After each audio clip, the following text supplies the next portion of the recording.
बिस्मिल्लाहिर्रहमानिर्रहीम। अस्सलाम वालेकुम डियर स्टूडेंट।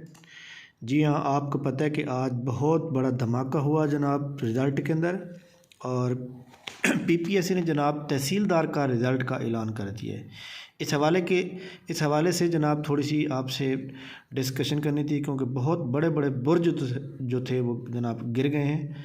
और ये देखें, तहसीलदार का रिज़ल्ट जो है जनाब, दोनों जो कि डिपार्टमेंट का 62 केस नंबर है और जो ओपन मेरिट वाला था वो 65, ये आउट हो गया। तो इसके अंदर जनाब बहुत ही जनाब लोगों के साथ काफ़ी सारे लोग जो है रो भी रहे हैं। वो कह रहे हैं कि जनाब हमारे साथ जो है ज़्यादती हो गई है। तो इसलिए शायद जनाब इसके ऊपर तो हम कुछ नहीं कह सकते कि किसके साथ ज़्यादती हुई है या किसके साथ नहीं हुई।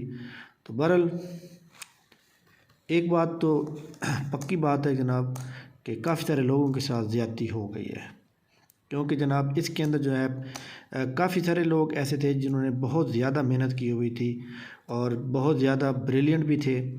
और वो बंदे जनाब मैं समझता हूँ कि बड़े लकी हैं कि जिनका जो ग्रुप था मॉर्निंग का जो पेपर था वो थोड़ा सा आसान था, जबकि इवनिंग का जो पेपर था उसको काफ़ी मुश्किल पेपर था।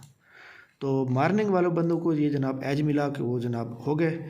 इसके अलावा पीपीएससी की जनाब आज की जो न्यूज़ अपडेट है उसके अंदर आप चेक कर सकते हैं, सारी सब इंस्पेक्टर की जितनी भी रोल नंबर स्लिप थी बाकी रह गई थी सारी उन्होंने जनाब अपलोड कर दी हैं। संडे वाले दिन टेस्ट होगा। इसके अलावा अपकमिंग जॉब के अंदर कोई न्यू अपडेट उन्होंने नहीं की। जबकि फ़ाइनल रिज़ल्ट की बात की जाए तो फ़ाइनल के अंदर जनाब assistant director architecture, assistant director computer, assistant ASI service quota के अंदर जनाब फैसलाबाद, गुजरांवाला, रावलपिंडी, साहिवाल, सरगोदा, तो ये जनाब उन्होंने रिज़ल्ट आज डिक्लेयर कर दिए हैं। बाकी जितने भी रहते हैं वो इंशाल्लाह इसी वीक के अंदर क्लियर हो जाएंगे।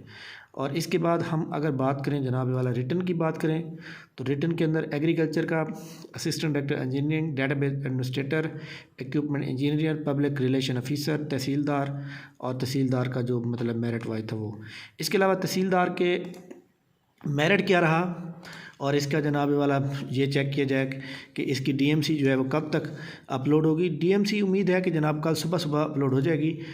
वैसे आज हो जानी चाहिए थी लेकिन आज नहीं हुई, लेकिन कल तक इंशाल्लाह ताला हो जाएगी। तो इसके अलावा जनाब और मैं आपको बता दूं कि अब जैसे तहसीलदार का रिज़ल्ट आ गया है तो अब नायब तहसीलदार का जो रिज़ल्ट होगा वो नायब तहसीलदार का जो पेपर होगा वो बहुत जल्द जनाब कंडक्ट किया जाएगा। तो इसके लिए जनाब सब इंस्पेक्टर के बाद ज़्यादा जो चांसेस हैं वो नायब तहसीलदार के ही हैं। तो नायब तहसीलदार के अंदर जनाब थोड़ी सी अगर आप मेहनत कर लें, जो बंदे फेल हो गए हैं वो डिसहार्ट न हो बल्कि नायब तहसीलदार की तैयारी करें। क्योंकि मैं ख़ुद मतलब तहसीलदार के पेपर में एग्ज़ाम में इंटर हुआ था और मेरा जो पेपर था वो मैंने एज़ कम्पेयर टू मॉर्निंग देखा जाए तो पेपर काफ़ी टफ़ था। इंग्लिश का पोर्शन भी काफ़ी टफ़ था और उसमें अब ये इसका जो मेरिट मेरे समझने को था, क्योंकि मैं शुरू से ये कह रहा था कि 130 से ऊपर जाएगा। तो अभी मुझे क्योंकि मेरे जो मार्क्स बन रहे थे वो 130 और 120 के करीब बन रहे थे। तो बहरहाल ये तो हमारी कैलकुलेशन है, लेकिन ये अगर डीएमसी आएगी तो फिर ही पता चलेगा। तो लिहाजा मैं जनाब उन तमाम स्टूडेंट को यही कहूँगा कि आप बिल्कुल परेशान हो, आप अपनी तैयारी जो है वो जारी रखें। होता वही है जो आपकी किस्मत में होता है।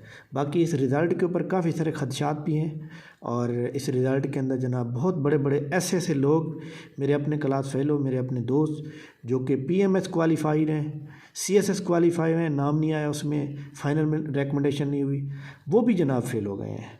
तो इस तरह से फिर जब इस तरह की सूरत हाल आती है तो फिर बहुत ज़्यादा चीज़ें ऐसी सामने आ जाती हैं। खैर अल्लाह ताला जनाब खैर करे। आपको मैं यही मशवरा दूंगा कि आप नायब तहसीलदार की तैयारी करें, क्योंकि वो डिवीज़न वाइज हैं और डिवीज़न वाइज मेरिट थोड़ा कम होगा, लेकिन कम को उसको थोड़ा सा आप ईजी ना लीजिएगा बल्कि वो भी टफ़ ही होगा, लेकिन उसके अंदर थोड़ी सी जो है ज़्यादा जनाब वाला ट्रांसपेरेंसी होगी। लिहाजा आप अपनी कोशिश जारी रखें। इंशाल्लाह ताला जनाब लेक्चर हो रहा है, लेक्चर के बाद मैं आपसे लाइव आऊँगा तकरीबन 10 बजे करीब, दैन आपसे गपशप करते हैं। थैंक यू वेरी मच, बहुत शुक्रिया, अल्लाह हाफ़िज़।